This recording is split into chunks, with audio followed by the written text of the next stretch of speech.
Oke, selamat malam teman-teman. Kita malam ini akan belajar tentang gRPC ya.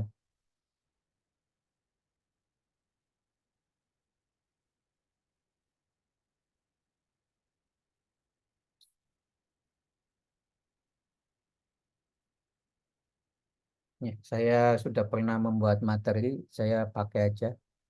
Ada chat masuk ya. Oke. Ya, saya akan menggunakan materi ini ya.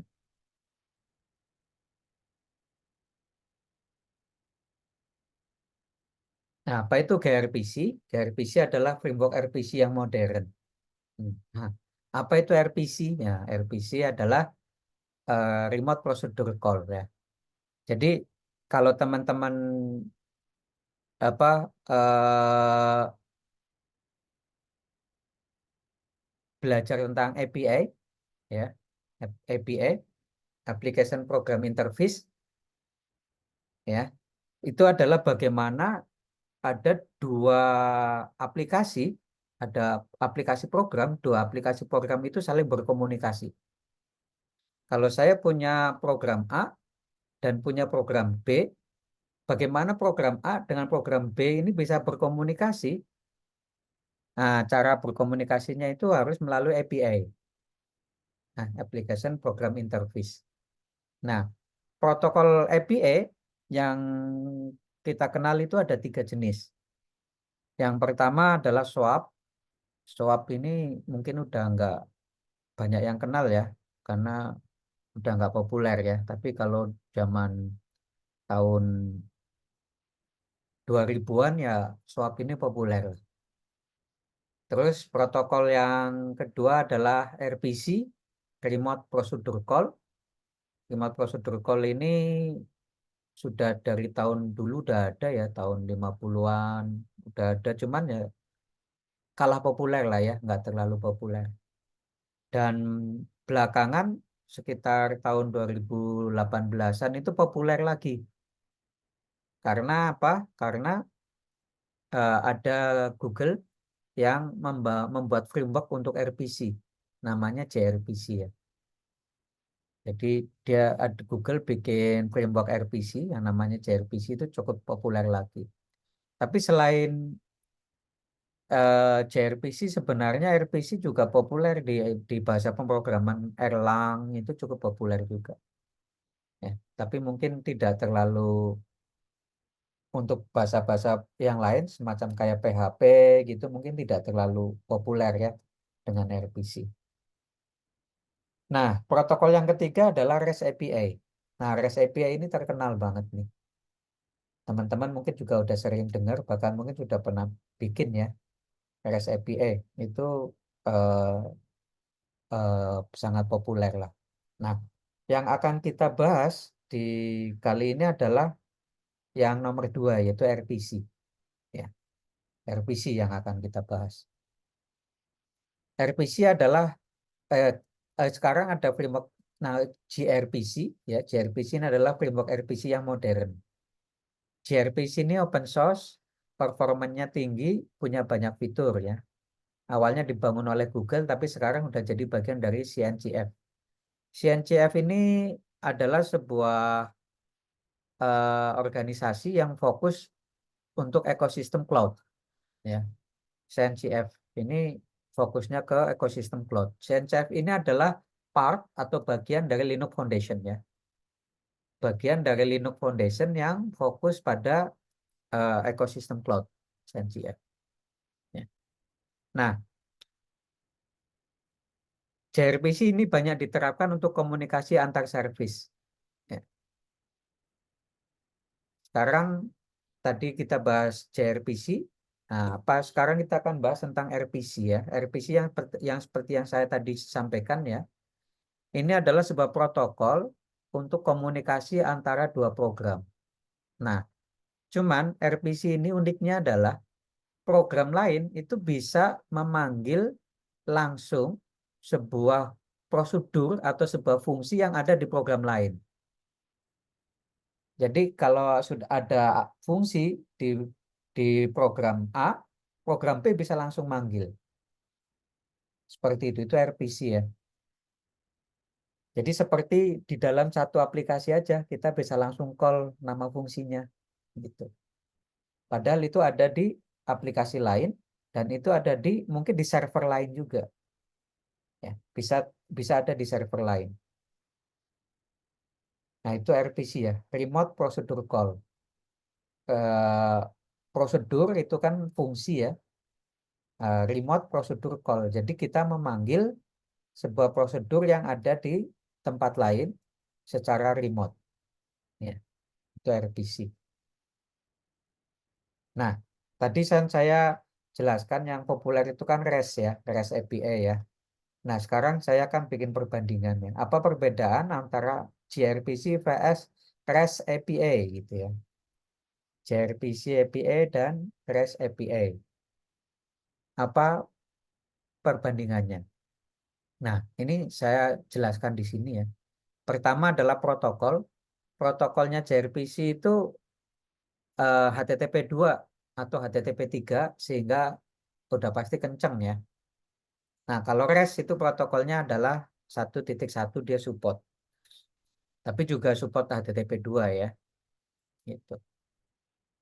Nah, kalau REST ini pakai HTTP 1.1 ya dia pasti lebih lambat dibanding dengan HTTP 2 kan. Kemudian payload. Payloadnya untuk gRPC ini adalah binary. Payloadnya binary sehingga ukurannya kecil. Karena ukurannya kecil sehingga jauh lebih kencang ketika dipanggil lah ya. Kalau REST, payloadnya itu teks. Teks ya, bisa apa saja. Bisa XML, bisa HTML, bisa JSON. Tapi umumnya adalah JSON. Ya, umumnya adalah JSON. Untuk gRPC binary dan bisa apa aja, tapi umumnya adalah pakai protobuf. Kemudian dari segi kontrak antara karena kan ini API yang bikin adalah di program A gitu kan. Program B kalau mau manggil dia harus tahu cara manggilnya kan. Nah, biar dia tahu cara manggilnya, dia biasanya eh, bikin janji atau yang disebut dengan kontrak. Kontrak API atau API kontrak seperti apa? Nah, kalau di gRPC itu kontrak itu strict harus ada pakai .proto. File .proto itu dijadikan sebuah kontrak. Nah, kalau di REST API itu nggak wajib ada, itu loose, bebas ya. Kalau saya biasanya pakai Open API dari third party ya. Kemudian untuk generator code, kalau generator code di gRPC itu udah built-in. Ya, teman-teman udah install namanya Protosi atau Proto Compiler. Ini adalah untuk generator code. Ini udah built-in ya. Begitu kita install Protosi ya di dalamnya sudah ada generator code. Nah, kalau di REST API itu generator code itu nggak ada. Kalau kita ingin menggunakan generator code dari kontrak yang udah kita buat, misalkan, ya kita harus pakai third party. Misalkan pakai Swagger ya. Saya bikin untuk kontraknya menggunakan file .yml atau .json. Terus dengan Swagger saya generate jadi kode PHP gitu atau kode Java. Nah, itu bisa. Itu third party pakai Swagger. Kalau di gRPC itu udah built-in, udah ada di dalamnya. Kalau keamanan sama ya. Nah, yang keunggulannya lagi adalah streaming dua arah. Jadi di gRPC itu kita bisa streaming, ya, streaming dua arah. Tapi kalau di REST API nggak bisa. Ya, REST API tidak mendukung streaming dua arah. Kemudian browser support. Nah, gRPC itu secara default tidak didukung oleh browser. Sementara REST API itu didukung oleh browser. Ya, di sini mungkin untuk perbedaannya ya, secara umum gRPC itu jauh lebih powerful daripada REST API. Secara performance ya, itu jauh lebih powerful lah. Karena gRPC ini jauh lebih powerful dari REST API, maka ketemu dengan microservices.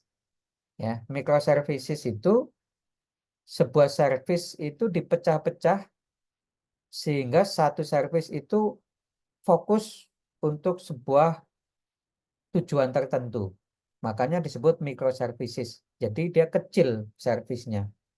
Karena servisnya kecil-kecil dan ada banyak, sehingga antar servis akan berkomunikasi.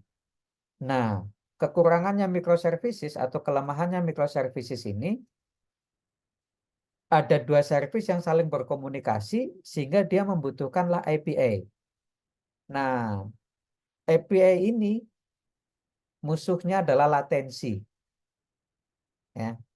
Kalau ada servis A dengan servis B berkomunikasi lewat API, ini musuhnya adalah latensi. Kalau di dalam aplikasi yang sama tidak ada latensi.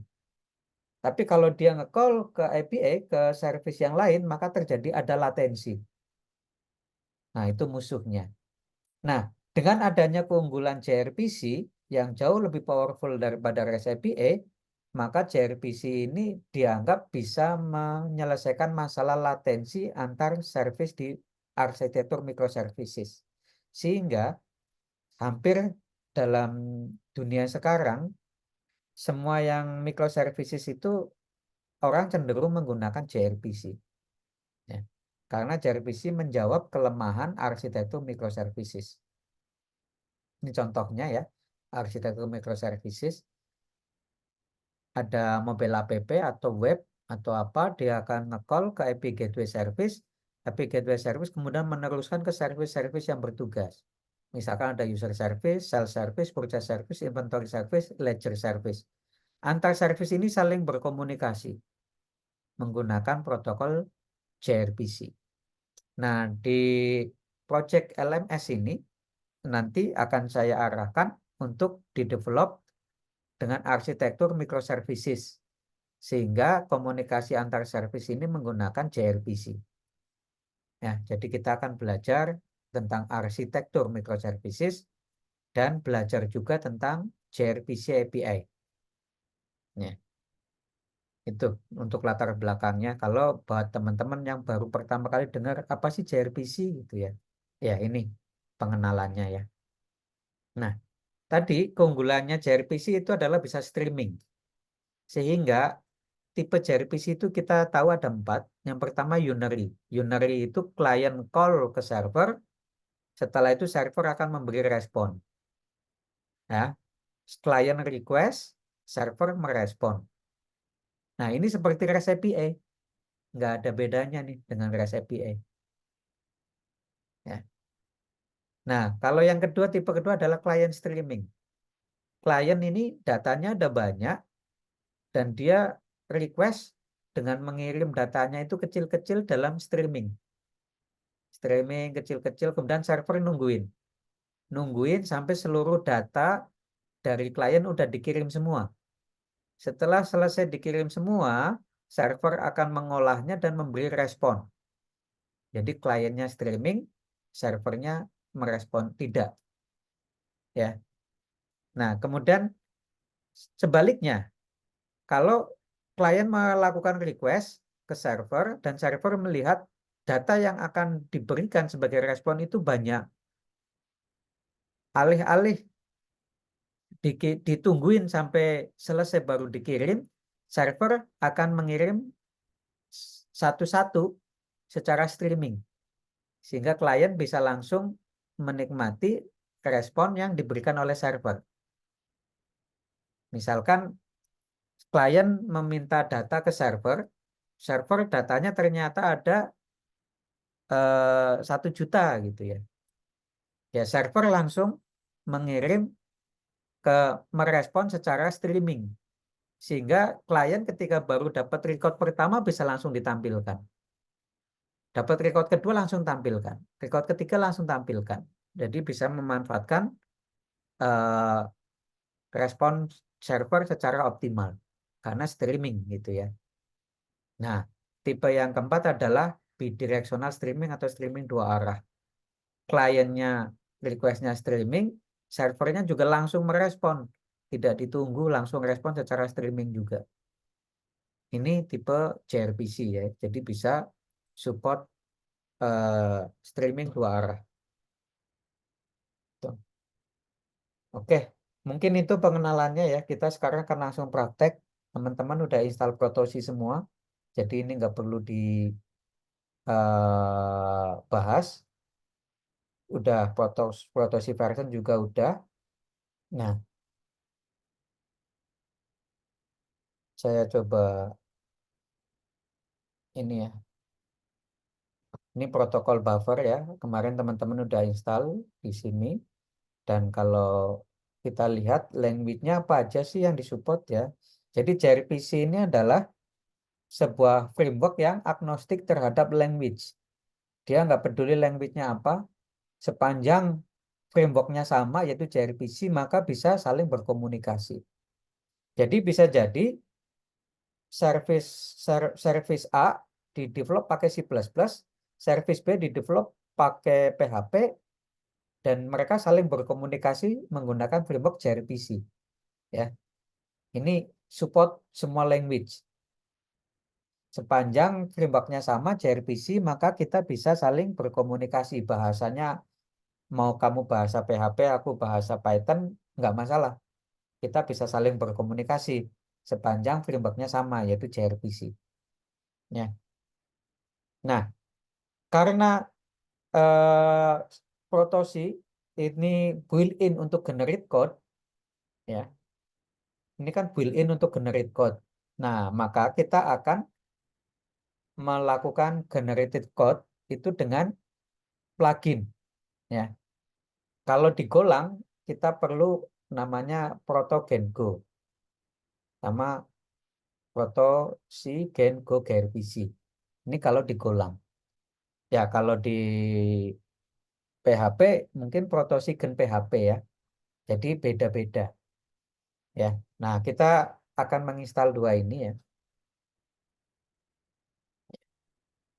Caranya gampang, tinggal ini, go install. Bisa lakukan aja.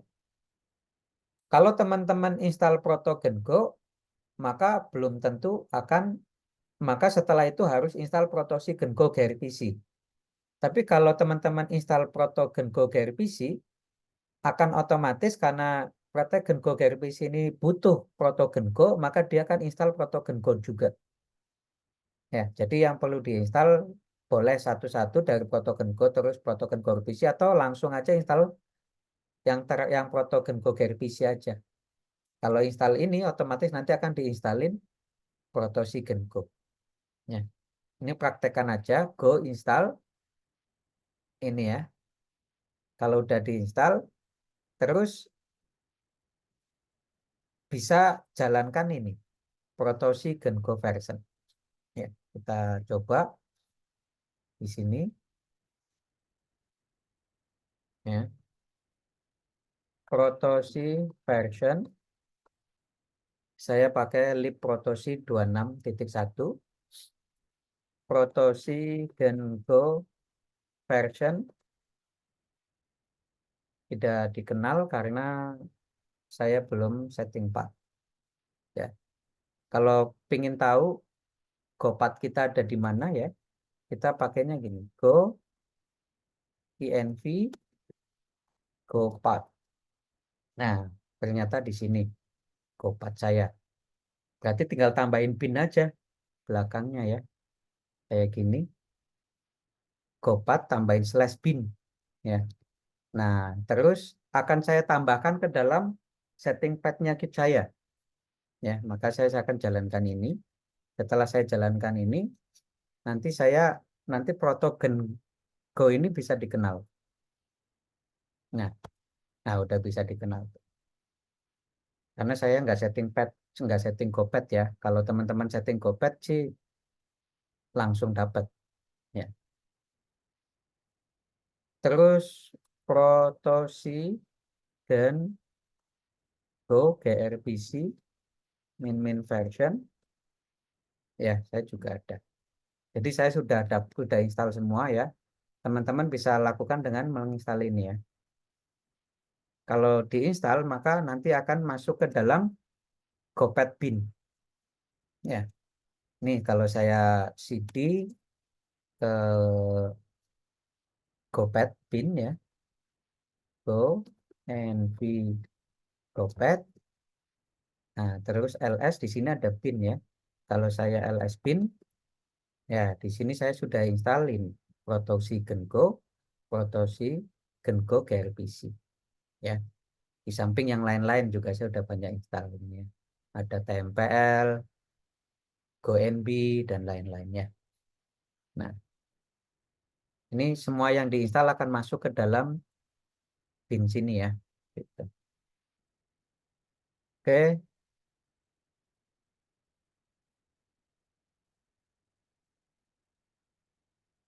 oke ya, saya langsung lagi lanjut. Jadi kalau kita di gRPC, seperti yang dibahas tadi, itu ada kontraknya yang strict harus kita buat dulu. Bagaimana membuat kontrak adalah dengan membuat file proto. Jadi saya akan membuat di sini, saya akan membuat folder namanya proto. Di dalam proto ini saya akan membuat file proto ya. Misalkan saya bikin ini ya, city_misit.proto.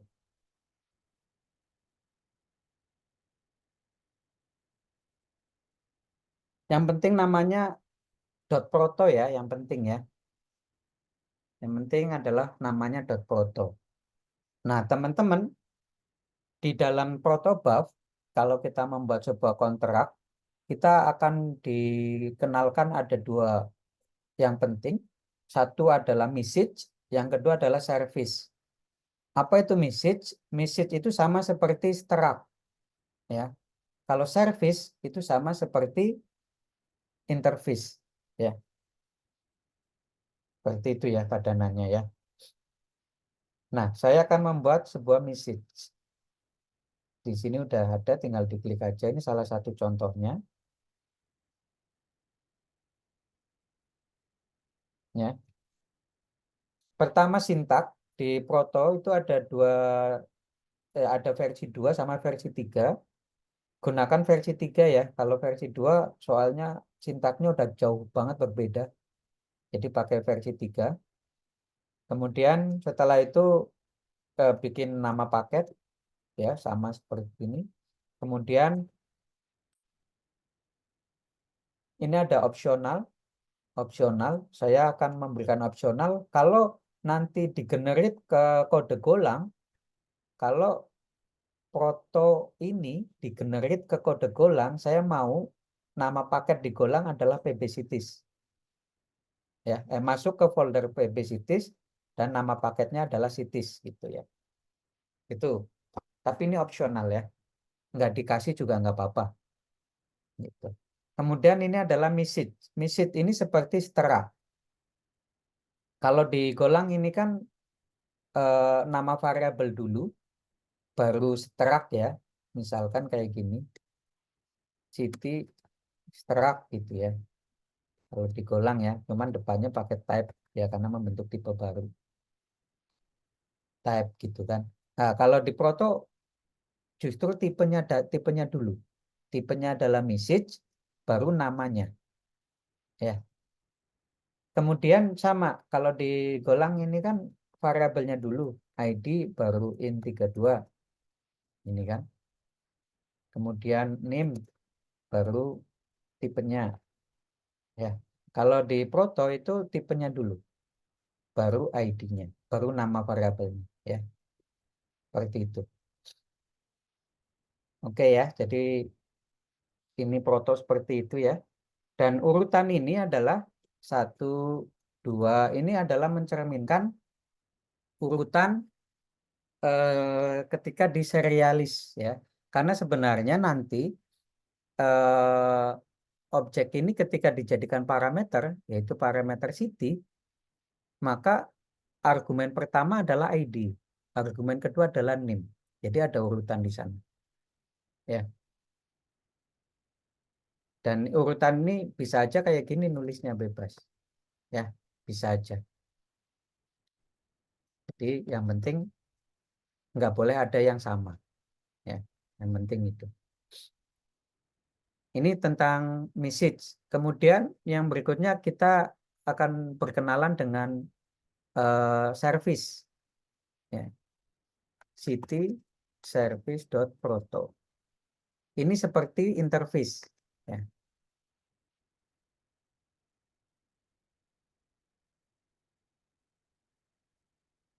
Nah, ini seperti interface, ya. Ya. Pertama, saya kalau saya menulis tipe datanya service, berarti ini seperti interface. Ini nama interface-nya apa? Ya, city service. Kemudian metode abstraknya apa? Nah, gitu ya. Kalau digolangkan kayak gini kan, eh city service interface get city.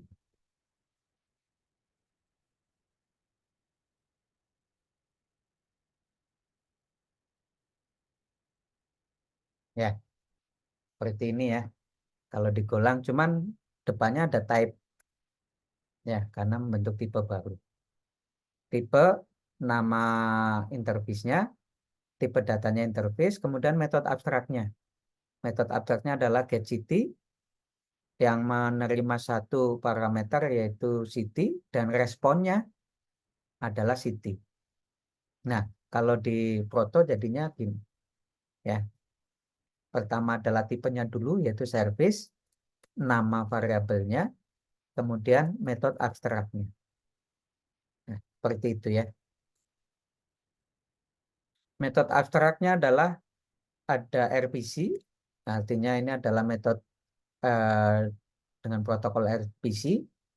GetCity nama metodenya menerima satu parameter yaitu city dan responnya adalah satu respon yaitu city. Ya, dan ini abstrak ya, nggak ada implementasinya. Jadi setelah buka tutup blok setelah buka langsung tutup bloknya. Artinya abstrak. Jadi ini seperti interface. Oke ya.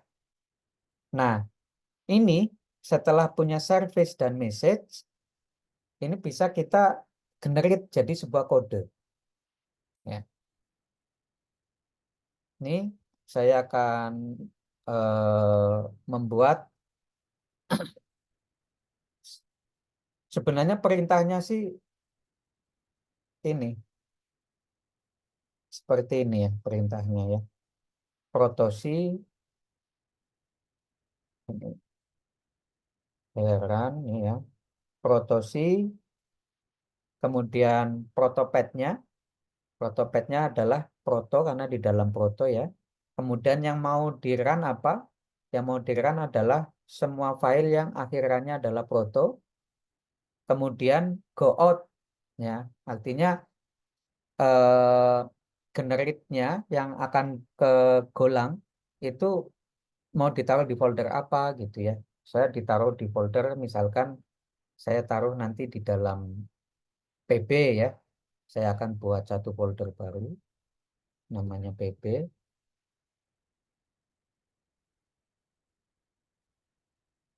Ya, berarti nanti saya kalau nulis itu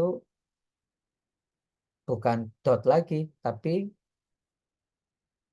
di sini adalah PB ya, kayak gini. Terus dari PC out-nya ke PB juga, misalkan seperti ini. Ya. Nah, karena ini akan sering dilakukan secara berulang-ulang, ini saya coba run dulu ya. Oh, ini nggak dikenal lagi, saya ulang.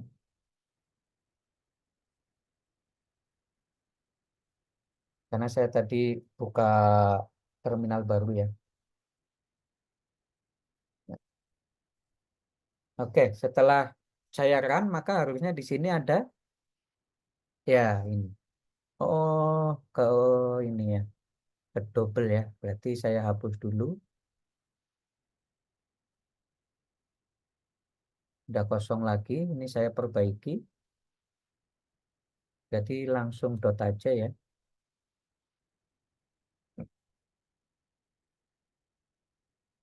Kenapa langsung dot? Karena di sini sudah saya arahkan ke PB nih. Ya, kalau nggak diarahkan ke PB, saya arahkan di perintah sini. Ya, tapi karena saya di sini diarahkan ke PB, jadi di sini cukup dot aja. Nanti akan diarahkan jadinya ke PB gitu ya. Saya run. Nah, ini udah ada PB Cities. Ya, ini generate kodenya seperti itu. Udah jadilah kode Golang. Ini message-nya, seteraknya kan, ya. Yang ini adalah interface-nya. Ini interface, ya. Jadinya interface. Nah, itu cara menggenerate ya.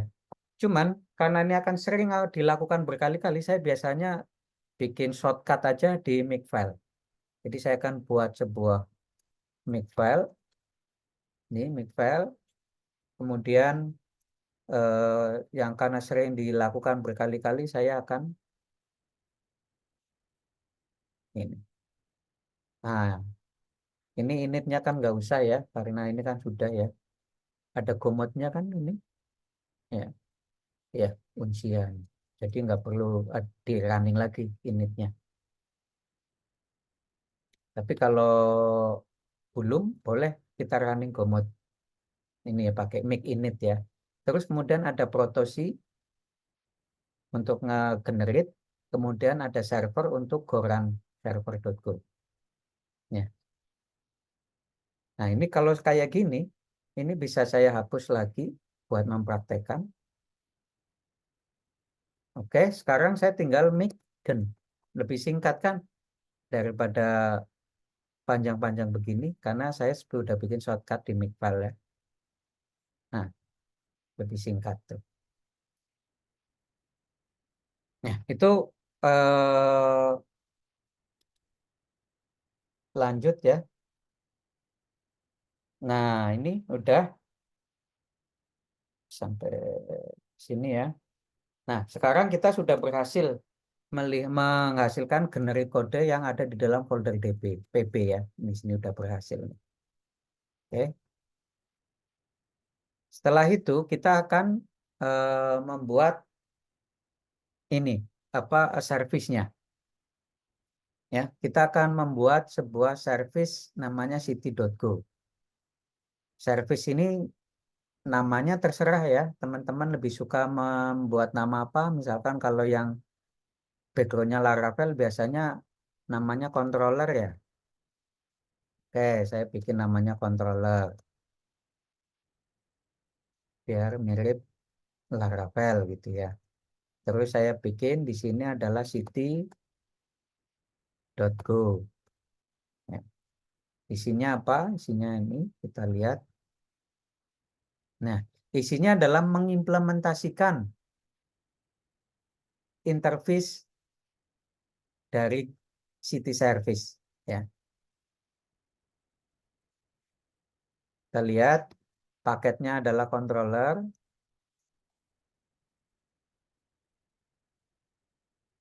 Ya, kemudian saya bikin struct kosong untuk jadi tipe lokal. Ya, tipe lokal. Terus kalau tipe lokal kan bisa dikasih metode. Nah, inilah metodenya adalah getCity. GetCity ini adalah artinya apa? Artinya tipe lokal city ini mengimplementasikan metode abstrak getCity. Artinya apa? Artinya ini uncia ya. Artinya getCity ini sudah mengimplementasikan ini cities yang ada di nah, ini ya, ada di PB ini, cities ini. Sudah mengimplementasikan city service. Ya, gitu. Artinya seperti itu ya.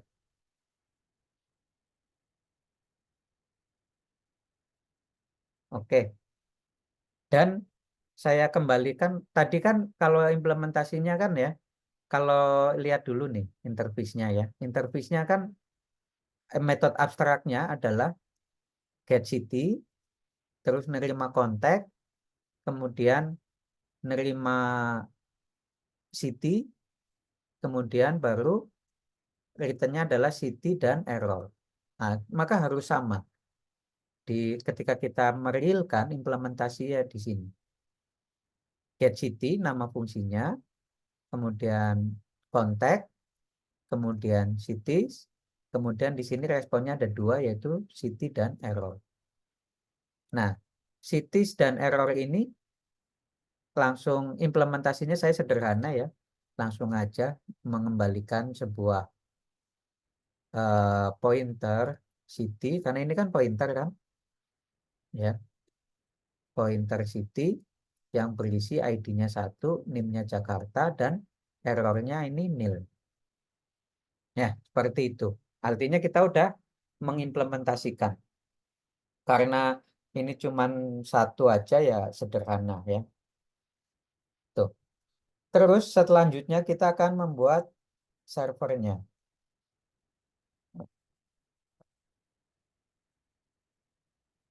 Sini.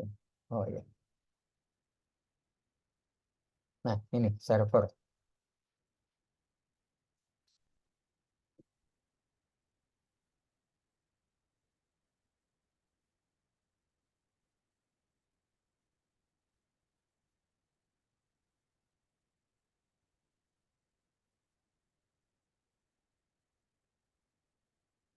Oh, udah ada ya. Ya, udah ada ya. Kita ganti aja ini.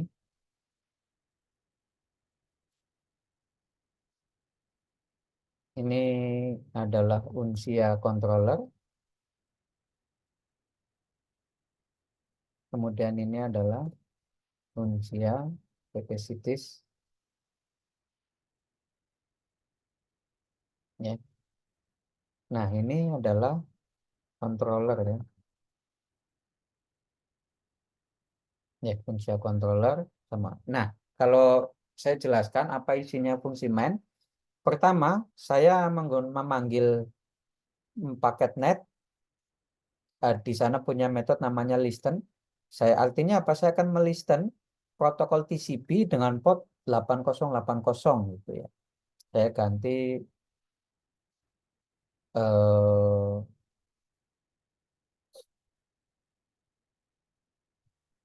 7080 ya. Hmm. Saya listen ya. Kembaliannya adalah listener dan error. Setelah itu saya akan membuat server gRPC. Ini gRPC new server. Setelah itu saya akan memanggil controller city. Saya panggil controller city dan saya registerkan ke eh, ini city server. Jadi kalau kita lihat di sini di city service ya,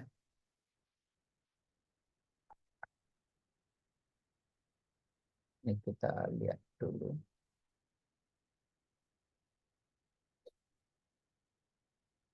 Ya, ini di file apa ini city service dari PCPP. Oh, yang sini ya. Dia punya namanya register cities service server. Jadi kita harus mendaftarkan ke interface city ini. Jadi siapa sih yang mengimplementasikan di sini? Ya. Nah, kita di sini kita udah registrasikan yaitu controller city. Nah, setelah di registrasi, ini kalau teman-teman gampangannya ini adalah routing lah ya, routing, cara routingnya. Jadi kalau di Laravel teman-teman ada melakukan routing, ya di sinilah routingnya. Karena ini baru satu controller aja ya, cuman satu. Ya, nanti kalau udah banyak controller, routingnya ada banyak. Kemudian habis itu serving gRPC-nya. Ya, sudah seperti itu penjelasannya. Kalau kita jalankan, go run main go run server.go ya. Nah, ini banyak yang error karena kita belum gomod td. Gomod ID. Remote ID itu untuk mendownload paket-paket yang diimport.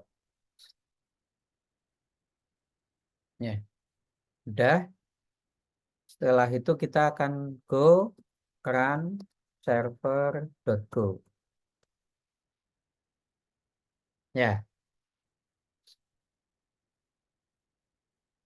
running dari PC server. Nah, ini kalau pakai Makefile ya tinggal panggil ini ya, make server ya. Saya ulang, coba pakai Makefile, make server sama aja karena aliasnya adalah goran server.go. Nah, ini kan sudah jalan running server gRPC. Coba kita akses sekarang ke localhost 7080 ya. Localhost 7080. Nah, ini nggak bisa. Karena apa? Karena ini bukan HTTP. Yang kita dengarkan adalah TCP. Ya, listen TCP. Jadi nggak bisa dibuka lewat browser. Ya, harus lewat TCP. Kalau browser kan HTTP atau HTTPS. Nah, yang bisa untuk ngebuka itu salah satunya ada banyak. Bisa pakai Wombat, bisa pakai Postman. Kalau teman-teman familiar dengan Postman ya, saya coba pakai Postman dulu.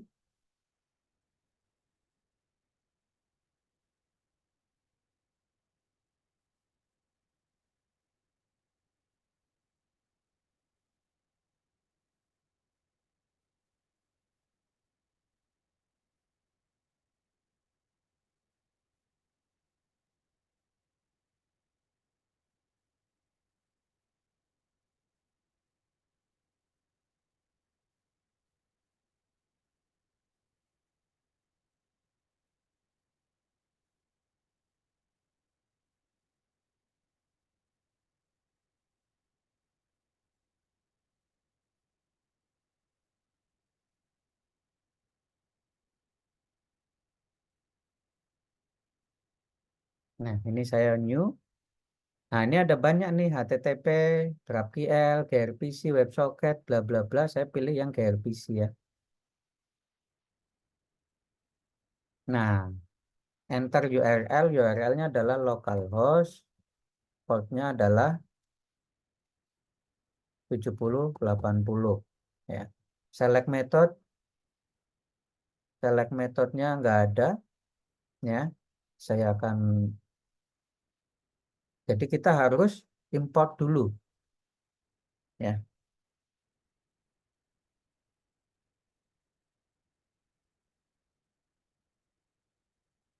Di mana kita ini?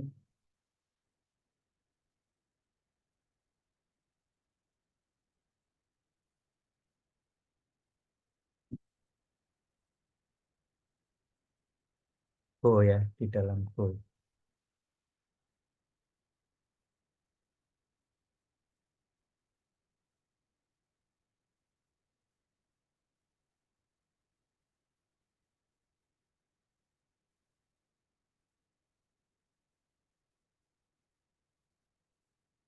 Ini ya. Terus foto, city service. Oke, udah ada. Get city ini udah ada ya. Karena udah kita taruh fotonya. Di sini ada get city.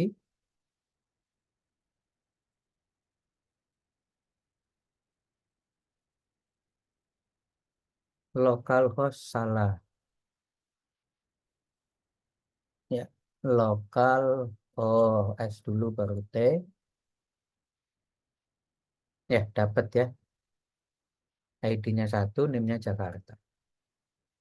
Itu ya caranya menjalankan memanggil gRPC ya. Kalau ini kita ganti, misalkan di dalam controllernya ID-nya adalah dua, namanya misalkan Denpasar, ya kita running ulang ya. make server, pas kita panggil nanti juga akan berubah datanya. Ya, ID-nya 2, NIM-nya Denpasar. Nah, saya jarang pakai Postman ya. Saya lebih suka pakai Wombat. Ini, Wombat. Wombat gRPC. Ini teman-teman boleh nanti jadi task untuk install ini ya, Wombat. Tapi kalau mau pakai Postman juga nggak masalah sih. Ini installnya kalau di macOS, kalau di Linux, kalau di Windows. Ya, ini saya coba panggil Wombat, Wombat. Nah, ini Wombat. Ya, kalau Wombat gimana? Kalau Wombat itu kalau nambah workspace tinggal ini aja, tambah plus, kemudian servernya lokal host, portnya adalah 7080 ya. Kemudian pathnya apa tadi? Pathnya adalah work ya.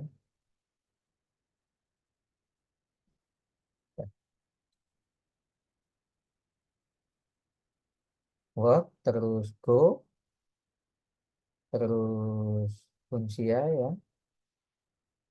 terus proto ini pathnya.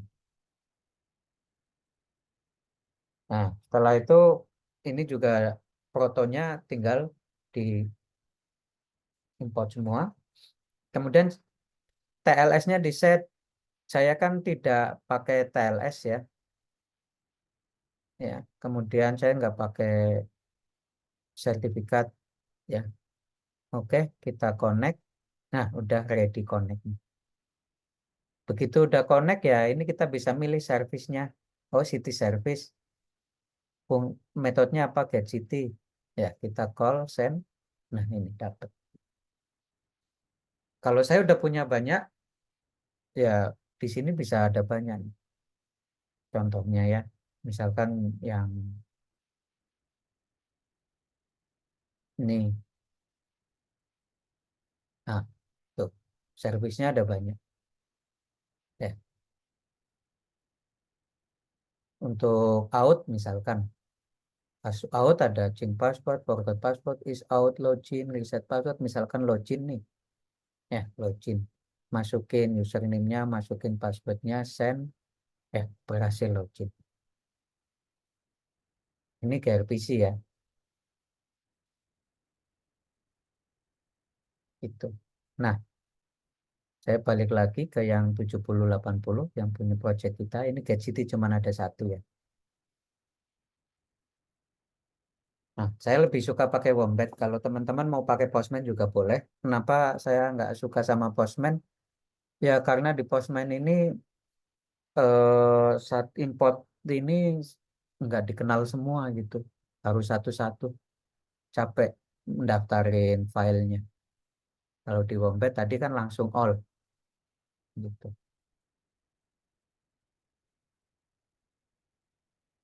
Itu ada pertanyaan untuk RPC?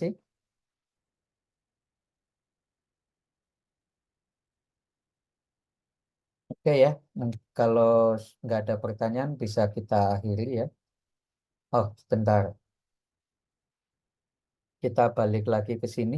Ini kita tadi baru bikin servernya doang ya. Nah, prakteknya kan yang nge-call bukan lewat Postman, juga bukan lewat eh, Wombat, tapi yang nge-call adalah aplikasi lain. Nah, saya coba akan bikin aplikasi lainnya ya. Ini ada yang Node.js saya lewatin, PHP juga saya lewatin. Saya akan langsung ke kliennya ya. Streamingserver.go.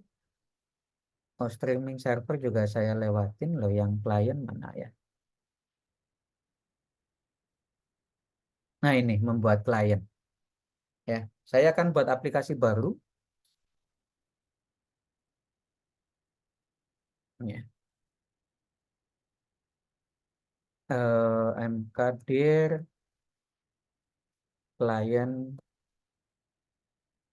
Unsiago ya. Oh, ini aplikasi yang beda ya, benar-benar beda. Aplikasi baru.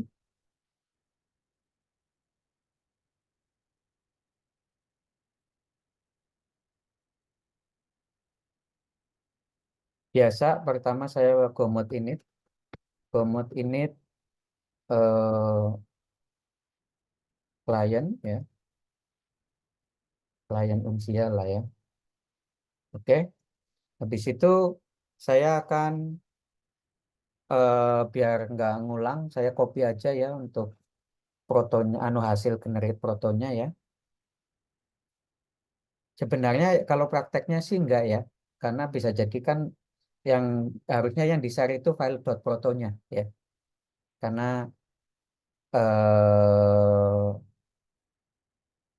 apa ini lagi? Fungsi aku ini ya. Sebenarnya harusnya proto ini yang dibagi ya. Ya oke, saya coba protonya aja yang saya copy.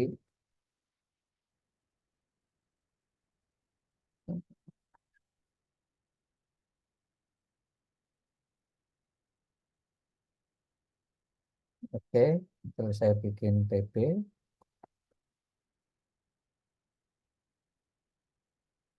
Kemudian saya akan running.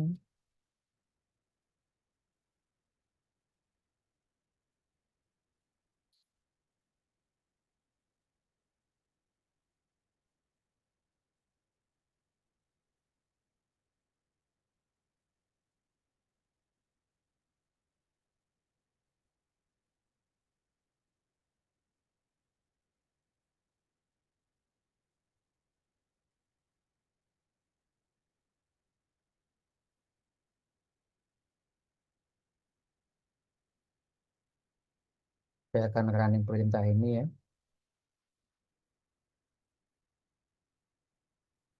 Nah, setelah di running akhirnya ada di sini ya. Sudah berhasil. Sekarang saya tinggal membuat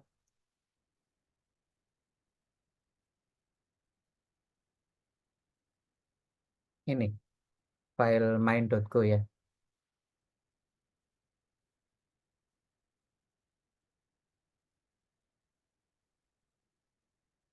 Saya akan bikin file main.go.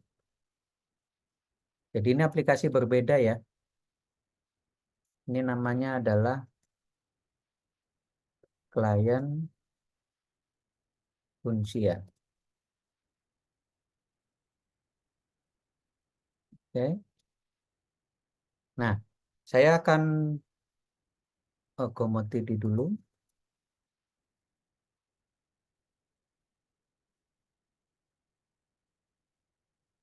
Oke. Nah, saya akan melakukan dial kemana? Ke 7080. Ya.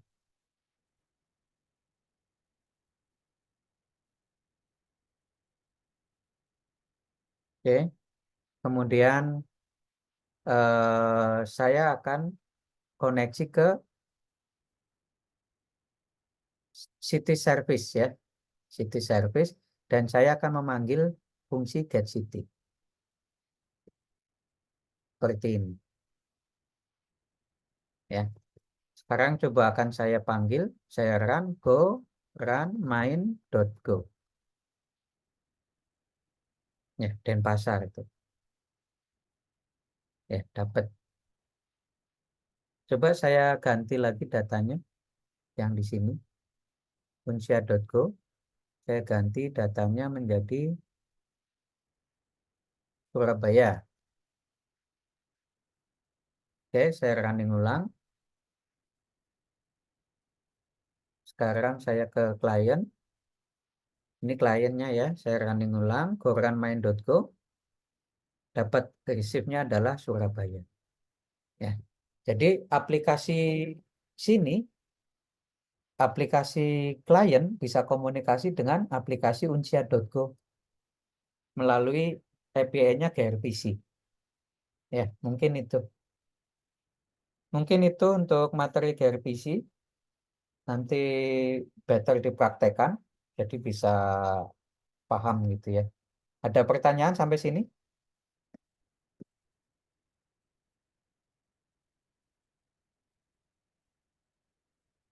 Oke, kalau nggak ada, kita bisa akhiri ya pertemuan kita.